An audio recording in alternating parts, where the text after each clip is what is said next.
Whenever The Last of Us Part 2 is mentioned, the word woke follows it like a surname. At this point, woke might as well be The Last of Us Part 2 middle name. But what does woke even mean anymore? Originally, woke meant being aware of social injustice.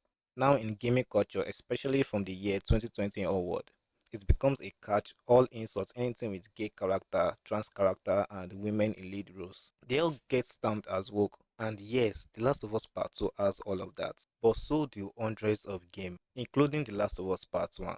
Why wasn't The Last of Us Part 1 called woke? Because for what I know, Ellie was already openly gay with her relationship with Riley. She was a lead character alongside Joe. So what changed? You could argue the word woke wasn't mainstream yet, and that is true, but the real reason is simpler. The real reason is that part 1 played it safe.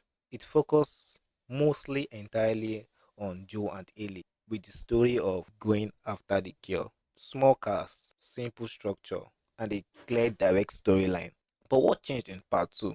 Fast forward to 2020, part 2 drops. One of the most anticipated game and one of the most biggest year in gaming.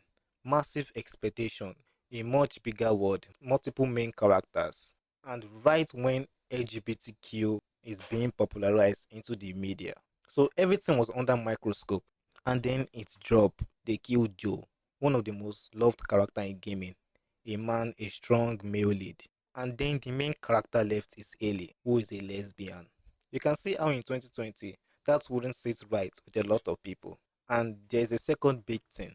We are forced to play as Abby. Now we don't just have one female lead, we have two. And on top of that, this female lead killed Joe.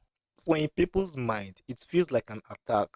Suddenly the conversation isn't about the story anymore. It's become labeled as work. So I can see why people connect all of this and slap it with work. So what do you think? Do you really think The Last of Us Part 2 is all work? And if it is, if you think so, kindly drop your comments.